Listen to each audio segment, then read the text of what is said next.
Estoy en el Hotel Real, por cierto, el lugar en donde se despidió a mi interlocutor Eutiquio Fomperosa.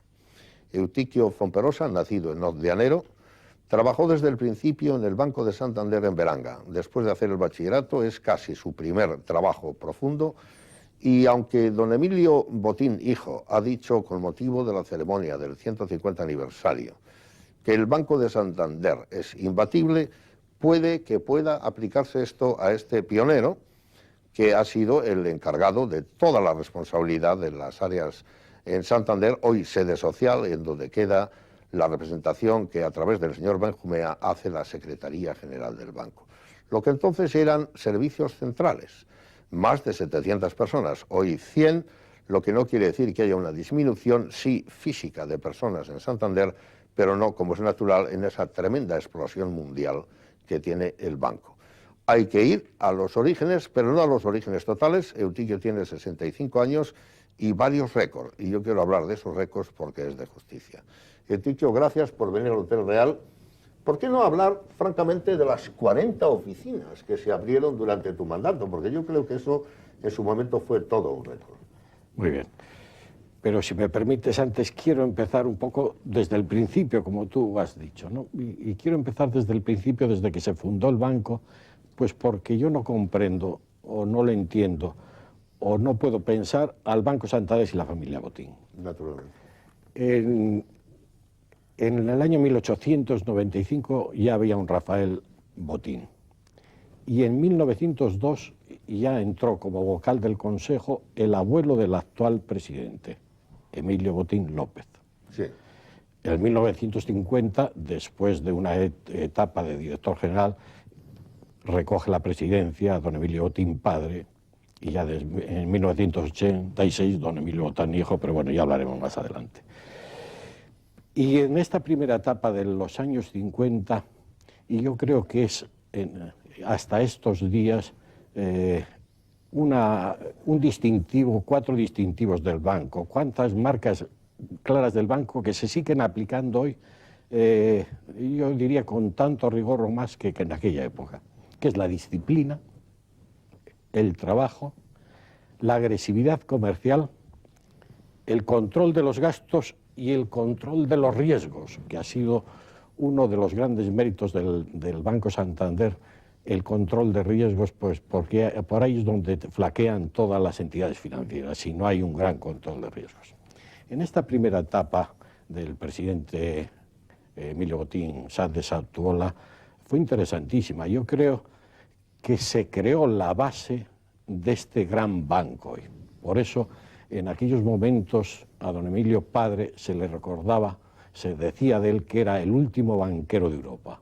El presidente actual, hoy para mí, es el mejor banquero del mundo, pero con un estilo diferente, más agresivo, más estilo americano, en fin, no sabría muy definirlo, más muy claro. Globalizado. Más globalizado, a la vista está que somos hoy un blanco totalmente global. Pero aquella etapa se consolidó, es igual que cuando haces una casa, si tú no haces unos buenos cimientos, la casa se nos cae, ¿no? Y cuando pasó el banco a manos del hijo, perdón por la expresión, a recoger la presidencia, era un banco nacional súper respetado, éramos el 6º banco en aquella época, el 6º banco de España, pero con unas bases sólidas y con unos criterios y una política clarísima. Como dato significativo de aquello que creo que es importante, es cuando se implantó el plan de promoción de don Julián Portilla, que es un plan de marketing, que es el marketing que hoy dan en cualquier universidad, se implantó en aquella época, en los años 60. Don Julián Portilla de la Hoz, que él le diseñó y naturalmente y le dirigió. Y es que fue cuando empezaron los hombres del banco a salir a la calle, lo que llamamos visitadores, que teníamos que salir casa por casa a verlos. En Castilla salían los visitadores en un coche y los iba dejando por las eras a recoger los famosos negociables del trigo. O sea, ahí es donde se forjó, ya venía siéndolo, pero ahí fue la piedra global de la agresividad comercial del banco y no se ha dejado hasta hoy bajo ningún concepto. Por eso el plan de don Julián Portilla, que tenía tres, información, selección y desarrollo para hacer la gestión. Informarte de los clientes, seleccionarlos para ver cuál es el mejor y después desarrollo, que es ir a hacer la gestión y llevar un control de ella. Yo no sé si tú serás una persona fabricada, pero tú empiezas en el año 64, por Exacto. tanto, estás hablando de la etapa en la que tú mismo entras. Exacto. Ahora, yo no quiero hurtar a la historia más objetiva y generalizada que haces tus propios méritos. Yo mencionaba 40 oficinas, me parecen muchas, partiendo del pueblo de Beranga, de donde eres cercano, porque eres del pueblo cercano. Exacto. Hoy vives en Isla, sé que andas con el todoterreno, ese bellísimo Mercedes que tienes. Paseando. Pero habla de eso, porque no significa eso que funcionasteis como una caja, que hubo una filosofía de, siendo un gran banco, también ser una especie de búsqueda de estilo caja de ahorros. Yo, a ver si sé explicarlo. Yo lo tuve muy claro, tanto cuando me nombraron un director de Villacarriedo, que fue por el año 70 y algo, como después director de Castro y especialmente director de la Agencia 1, que en aquellos tiempos, cuando yo fui director de la Agencia 1, era tan importante o más que la oficina principal. Yo analicé la clientela que tenía y el negocio que abarcaba y entonces marqué mi política. Y en aquellos momentos, por ejemplo, estrujar, por llamarlo cariñosamente, a los clientes, me iba a dar más potencial que empezar a ir a picar puertas nuevas. Y el resultado me dio resultado, ¿no? Bueno, entonces, cuando me nombran director de Cantabria, que lo tuve que hacer porque Cantabria en mi época estaba dividida en tres direcciones, que era Santander por un lado, Torrelavega por otro y el resto. Entonces a mí me nombraron el principio del resto, que poco a poco me fueron dando las otras tres cosas, ¿no? Y entonces analicé la economía de Cantabria, como debe ser, pues que para eso me nombraron. Y entonces yo dije, vamos a ver, somos un banco, y ya en ese momento éramos un banco importante, con muchas cosas en el extranjero, pero seguíamos siendo muy fuertes en España. Y siempre hay una máxima, recuerdo una máxima que dijo el presidente, para ser bueno fuera hay que ser bueno y muy importante dentro del país. Entonces yo digo, esto me lo tengo que aplicar a mi Cantabria querida. Claro. Y entonces aplicándome esa máxima, yo dije, yo aquí tengo que actuar o dirigir la entidad que me han dado, como banco grande que es, pero también actuando como caja. Y entonces, porque somos de aquí, porque accionistas del banco en Cantabria es la caraba. Hay una participación importantísima de accionistas del banco en Cantabria. Sí. Y entonces digo, tengo que actuar como caja, como si fuera una caja también, y inicié esa apertura de oficinas que fueron más de 40 en mi época como tal. Yo no agoto aquí tus méritos. Hay dos cosas más que quiero tratar. Por ejemplo, la idea de equipo. Sí. Don Emilio Botín padre se veía como una figura relevante, muy solitaria, aristocrática, como hombre de jugada individual. Pero tú tienes un estilo de generar gentes. Yo diría incluso que hasta un poco feminista. Me parece que García Volado Ana fue una primera directora que sale de las áreas tuyas.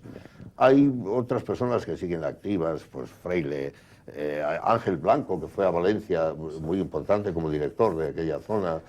Yo creo que tú generaste un importante equipo de colaboradores. ¿En qué consistió tu filosofía para dar con eso? Bien. Yo tengo una máxima, tenía una forma de dirigir. Mi máxima era, hay que dirigir sin que el dirigido se sienta como tal.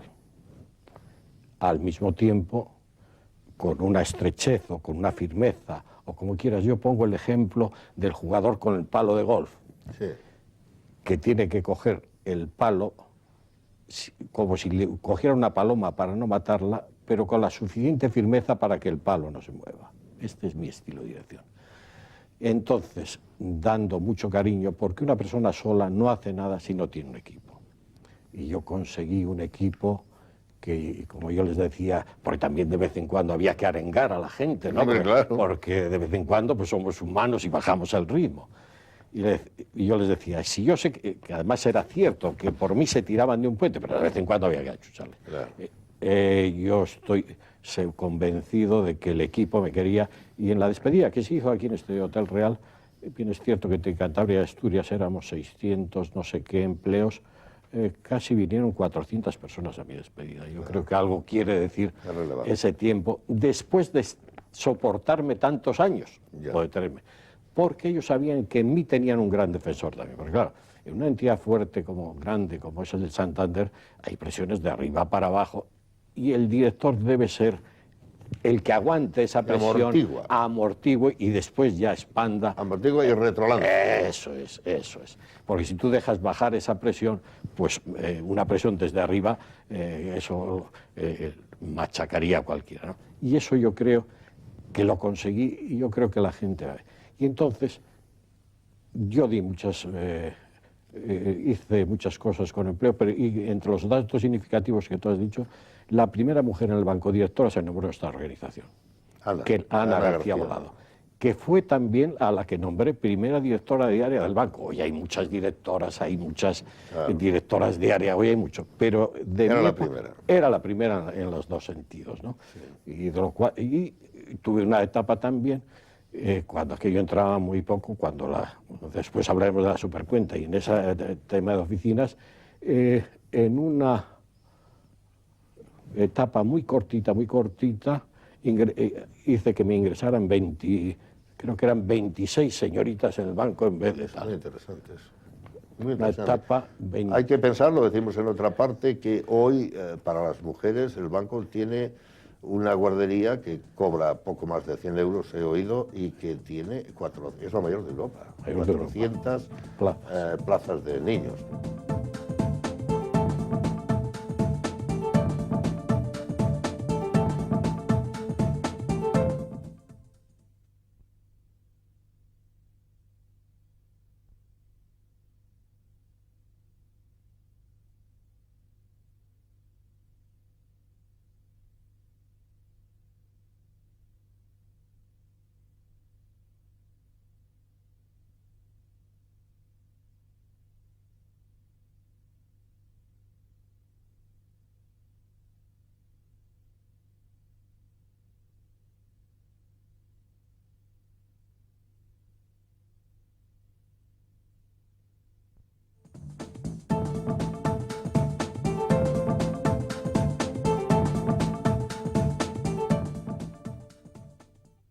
Hay que decir otra cosa. Entre tus méritos, yo así los llamo, está el programa de la universidad. El presidente presumió, de manera muy parca, como hace él, del trabajo con las universidades, concretamente con la UIMP, pero también con la Universidad de Santander.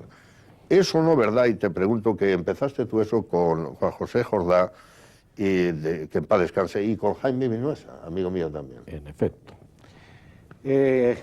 Cuando yo llegué a después ya de un tiempo, la universidad no trabajaba con el banco, porque siempre habíamos ido ahí, o habían ido, a abrir una cuenta.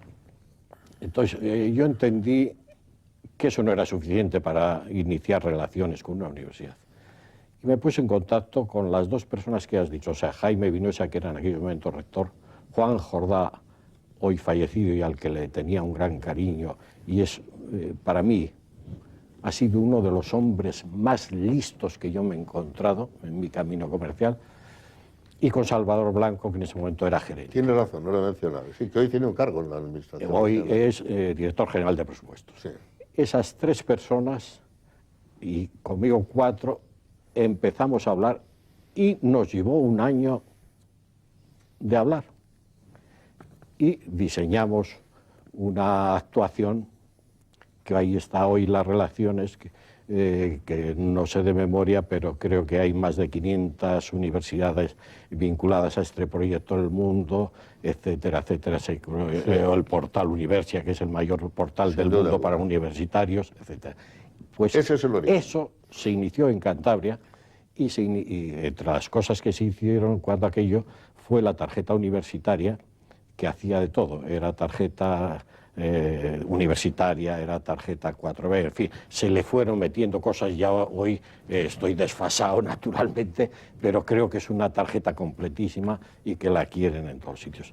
Ese creo que fue un tema importante en mi época como de tema universal. De inicio. Pues vamos a ver, siendo transverano, naciendo en Odianero, vives en Isla, has trabajado en Beranga, has pasado a Villacarriedo, por tanto también la otra zona, has tenido que ver y luego volvemos a algo del banco, la transformación del mundo industrial de Cantabria. Si pensamos en la naval, en Montaña, en Solvay, en Isniace, hay que pensar que la naval y Solvay tuvieron 2.000 empleados, que hoy Global Steel, los nombres son más sonoros, pero obviamente los empleados son mucho menores y esto ha declinado porque al transformarse no podía mantenerse esa estructuración.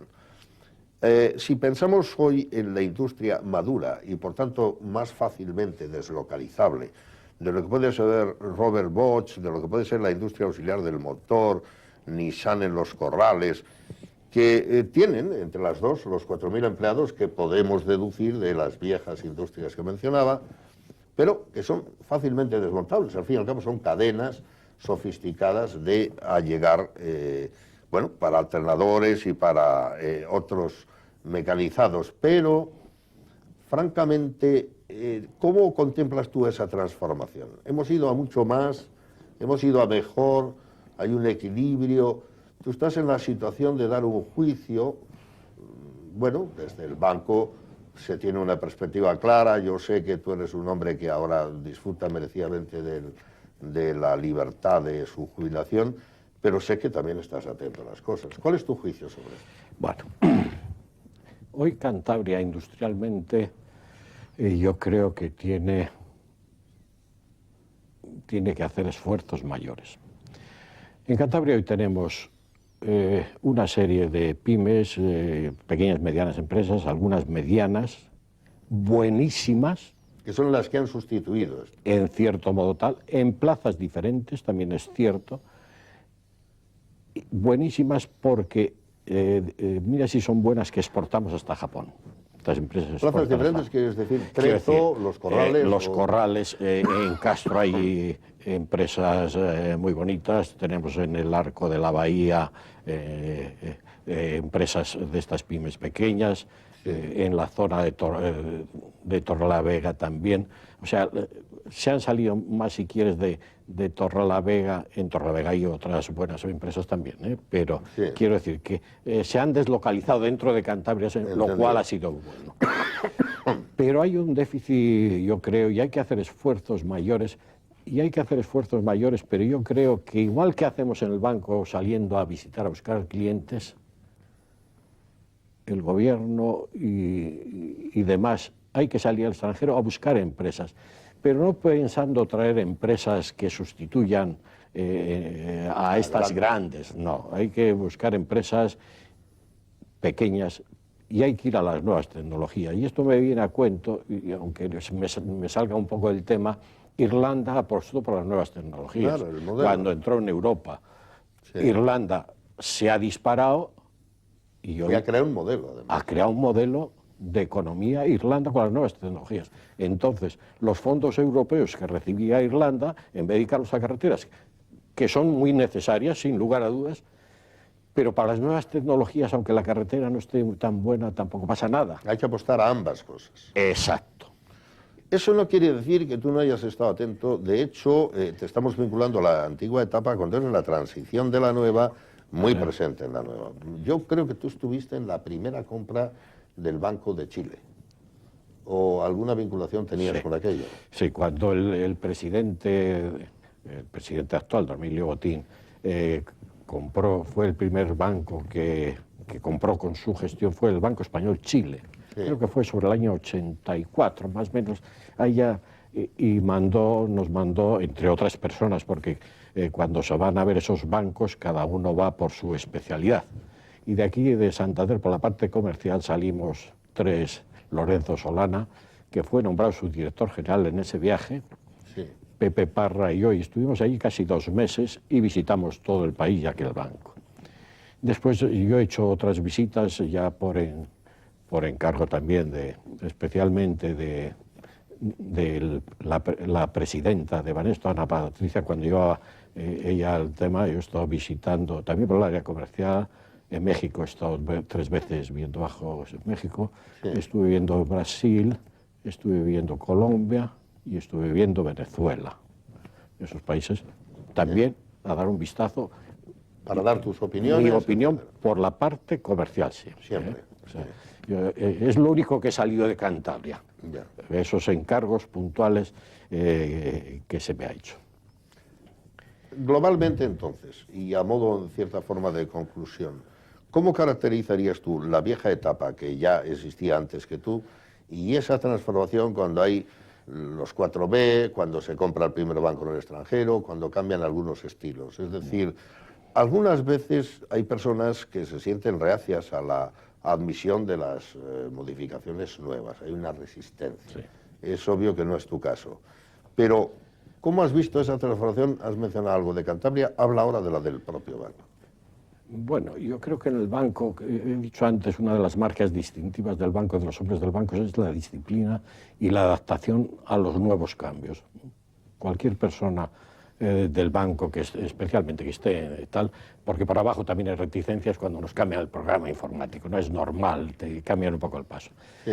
Pero después de pasar ese berrenchín, por decirlo de alguna forma, apencamos y no tenemos ningún problema de adaptación, porque el cambio ha sido importante. O sea, de ser un banco nacional importantísimo, con tal, a entrar en una dinámica, que esa dinámica yo creo que partió del año 89 con la supercuenta, pero no sé, te hablo un poco de la supercuenta. Te iba a preguntar por ella, precisamente al final. En el año 89, el presidente don Emilio rompió el mercado, rompió el status quo bancario con el lanzamiento de la supercuenta. 3 años después de irse su padre. Exacto, 3 años. Hay quien dice que esa fue la primera insolidaridad entre los bancos, que él ya actuó por su cuenta sin respetar las reglas de conjunto. No, que va. No, yo digo, tengo que provocar algo. Sí, no. Yo conozco bien a don Emilio, conozco bien, perdón por la expresión. Ya. Sé tal. Sus comportamientos comerciales. Y si hay un hombre que más haya respetado y que más haya querido, tanto a su padre como persona, como profesionalmente, es don Emilio. Sí. No, pero hablo yo de que tomar en cuenta unas ciertas reglas establecidas.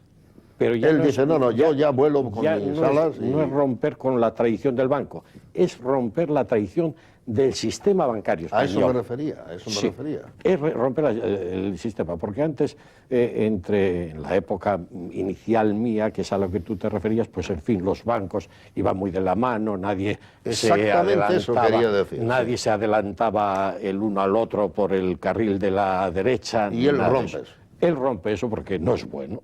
Ya. Porque no es bueno, porque yo creo que hay que distinguirse en algo, o sea, todos somos iguales, claro. Pero después está la impronta personal, que es la que te hace... La diferencia, claro, que es la que te marca de la diferencia de los demás. Y él con la supercuenta rompió su estatus quo bancario. ¿Por qué? En aquella época las cuentas corrientes no las pagaban un duro. Y lanzó la supercuenta pagando el 12,50, claro, cuando aquello, que era ¿Cuál era la diferencia? ¿Las otras a cuánto estaban en la época? Anterior, 0. Sí, 0. Las IPFs igual pagabas un 5 o 6%, ya. Y él sacó la supercuenta...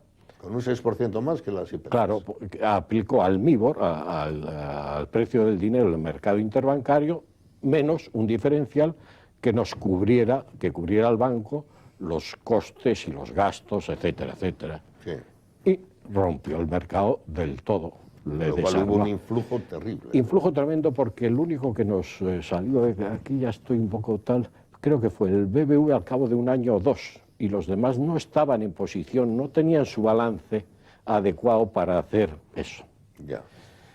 Y esa fue la época que revolucionó la banca, pero nos revolucionó a nosotros por dentro también, claro. Porque además nos descubrió, a través de las captaciones que hacíamos de clientes, nos descubrió nichos bancarios, nichos de mercado que no teníamos cubiertos. Ya. En el caso de Cantabria, yo prácticamente ya tenía cubierto eso, pero a nivel banco se abrieron muchísimas oficinas donde no estábamos porque no llegamos a ese cliente pequeño mediano que es interesantísimo. Claro. Porque nos sorprendió en eso el mercado. ¿De dónde, de qué lugares captábamos? Podía proceder el dinero. El dinero. Las pequeñas cuentas que terminan siendo grandes. Que terminan siendo al formar la. Exactamente. La acumulación. Y eso fue un despegue también importantísimo del banco en la captación, en la apertura. Y de tal. O sea, fue un golpe, en mi opinión, maestro. ¿Tú crees, Eutiquio Fomperosa, que desde entonces se ha seguido en la delantera de los demás bancos honradamente? Porque eso es casi imposible de mantener, ¿no? Sin lugar a dudas. Sí. Después, hombre, a eso le añadimos en el... Vamos a ver, tengo otra fecha que creo que es significativa. No te preocupes si no la fecha, lo que importa es el fondo. La superhipoteca del 93. Sí. Hay otra vez, claro, por eso que hoy en día nos asustan el 4,50 y el 5% de interés, la superhipoteca, en aquellos momentos estaba en el año 93, los créditos hipotecarios del 17, el 15%, 17, 15%, nos asustamos hoy con el 4 o el 5. Y sacamos la superhipoteca al 11,50. Claro, eso hay que tener muy buen balance para hacerlo y tener una fuerza Un 4% de diferencia. Ya. Pero ¿y tú eras consciente de que se os percibía lo que llamo yo como insolidarios, que yo creo que Sí, hombre, siempre a nosotros siempre... Tú cuando te encontrabas con tus colegas de otros bancos ya sois unos siempre se nos ha criticado, muy peligrosos. Siempre se nos ha criticado por tal. Pero el hecho, ahí estamos. En el año 94, que al año siguiente de la superhipoteca, fue cuando en subasta pública se adquirió Banesto. Y ahí es donde el banco, yo creo que cogió músculo ya, porque de ser el sexto del país... Pasó en ese momento ya... Al primer banco del país. Ya. O sea, ahí el banco cogió un músculo bancario que es lo que nos ha dado fuerza para ya salir...